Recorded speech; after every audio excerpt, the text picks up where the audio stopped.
Hey, what's going on, guys? 664 subscribers. Wow. I have no words. Just thank you for showing up and taking the time to watch my videos. So this is something that I've had in the vault. It's something that I wanted to do. So since I've been gone, I thought I'd go ahead and release this video for you guys. But it's 20 things that I wish I would have known about the box truck business as a new driver. Let's see if I have enough time.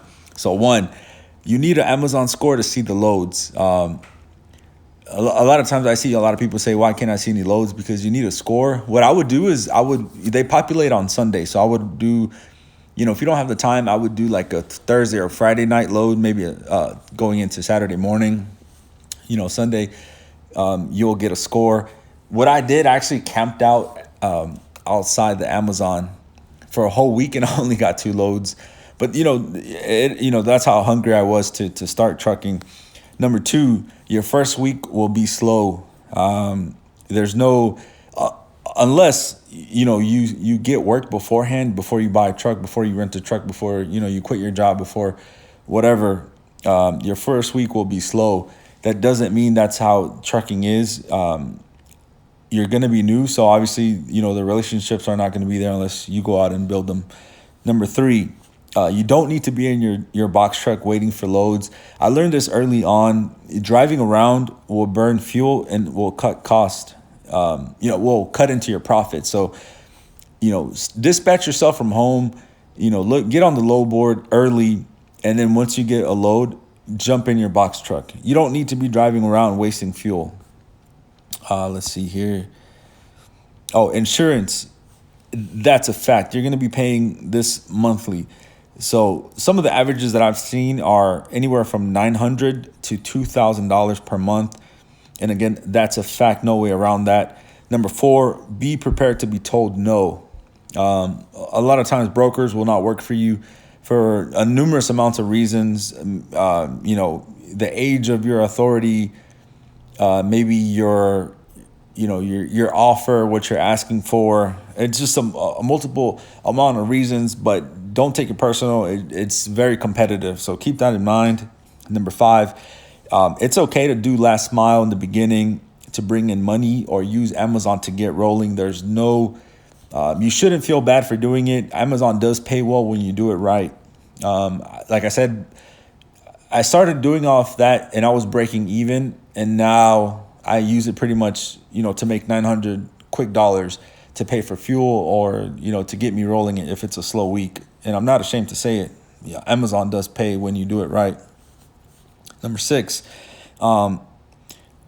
it is okay to start off with the rental because, one, this actually lets you see if you even like it before you do something drastic like quit your job or take some of your savings and you go out and buy a truck. That's perfectly fine.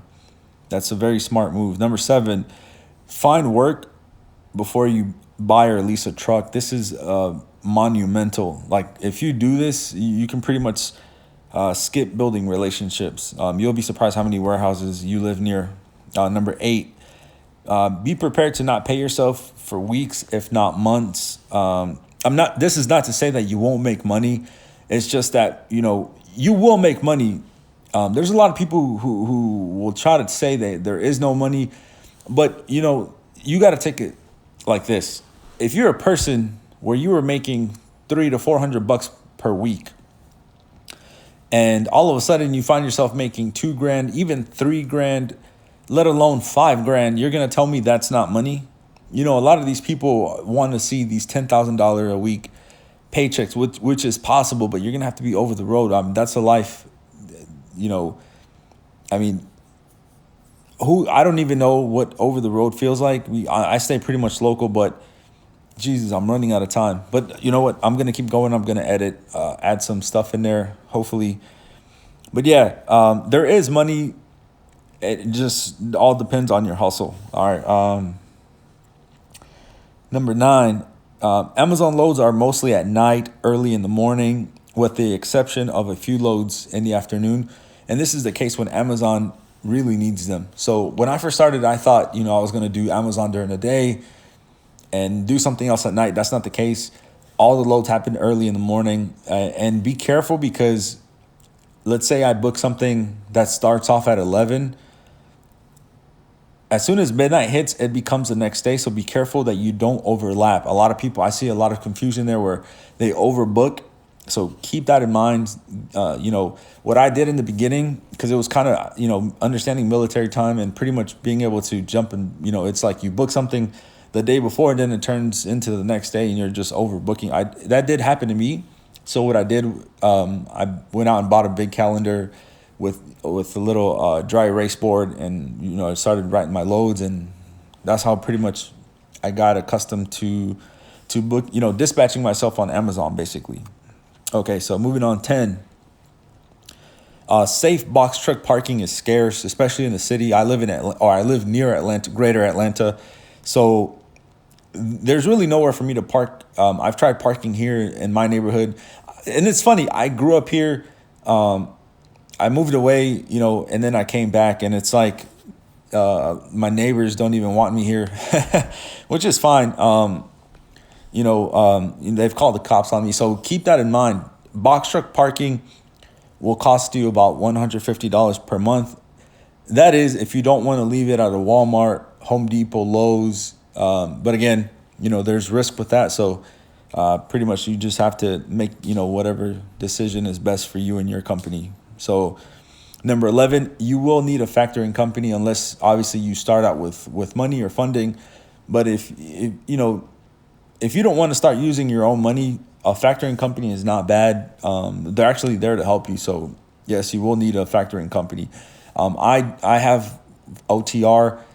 They're local to me, so I didn't really shop around. They've been great. They pretty much, they stick up for you when they need to, and they're there to help you if you have any questions. So that's who I use.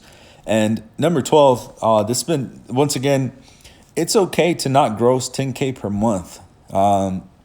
It's like I said before, like if you're a person that's coming from 3, 4, even 5 or $600 a week, and that's before taxes. If you come out and you're making $2,000, $3,000, you're going to tell me that's not money? I mean, I'll fight you in the comments. Like, yes, you're going to have truck payments or rental payments, insurance. But seriously, guys, I mean, that's a come up. Whichever way you slice it, that's a come up, man. I've seen so many people say, $3,000 a month or a week is nothing. You got to start somewhere in trucking. It's not an overnight success. A lot of these people, that have 10 trucks, they'll tell you it didn't happen overnight. If anything, it happened over 10 to 20 plus years. So keep that in mind. $3,000 is nothing to be ashamed about. There's a lot of people here that don't even make $3,000. So yeah, let's keep moving. Number 13, you will have to hustle like you've never hustled before. That's a fact. There's going to be days where you're tired, and there's going to be days when you're winning, and the week, the next week you may not be winning. So you got to pretty much take what you can. And that's just the name of the game. And then there's weeks where there's literally nothing, and you got to be prepared to pretty much do whatever. Jump on Craigslist, jump on Facebook, get on Amazon, and really just work your butt off until you're satisfied. And that's pretty much what I did early on, before I started doing the reefer loads, before I got lucky with the pharmaceutical stuff that I do now. I was pretty much on Amazon at night, on DAT during the day, and just trying to build relationships. Man, I got told no plenty of times, but that's okay. It's a process, and you have to trust the process, especially if you jumped off like I did, where I quit my job. I mean, there's nothing for me to go back to. I mean, I'm pretty sure the company, I left on good terms, so I'm pretty sure I can go back at any time, but that's not the plan for me right now. For right now, it's, I'll explain later. That video is coming. But yeah, so you're going to have to hustle like never before. If you don't have that chip in you, I suggest you download it, because I mean, trucking is very competitive. It's almost high school. Like, the popular people know all the information, but they don't want to give, because it's so competitive. And don't take it the wrong way.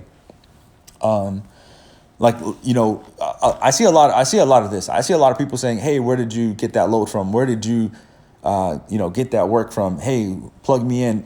And honestly, it's not, well, this is what I feel. I feel like it's not that they don't want to help you. It's just that they probably feel that there's not enough work for and it's true. Let's say if I start working somewhere and I invite every single one of you guys, all 664 of you guys, to show up, eventually that's not going to be much work. Or if it's a small warehouse, then you don't want to go around telling people, because they will undercut you. I mean, it's very brutal. So keep that in mind. I mean, I don't care. I hustle really hard.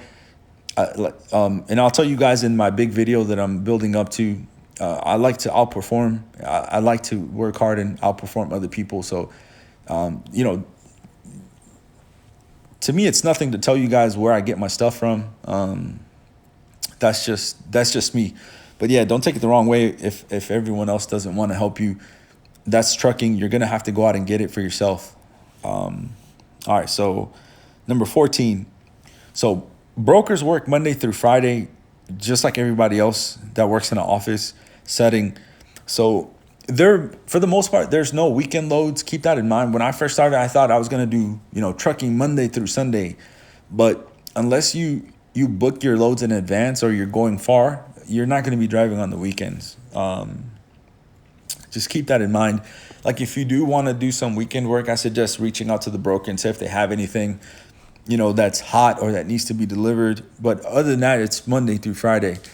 And you want to get on the phones early on in the morning, as soon as they get there. And trust me, don't feel embarrassed to call early. Don't feel like you're bothering them, because I guarantee you there's thousands of other people in your city doing the same exact thing. And I'll give you guys an example. So I started doing this reefer load that I really liked. I updated the broker, and the guy said, you know what, Fernando, I have these reefer loads 3 times a week.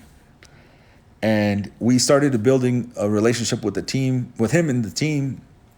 And he started giving these, he's like, hey, I got one on Monday. I got one on Tuesday. Hey, are you free Thursday? And this is honestly how I started building my book of customers. So it came to a point where I was loaded Monday through Friday.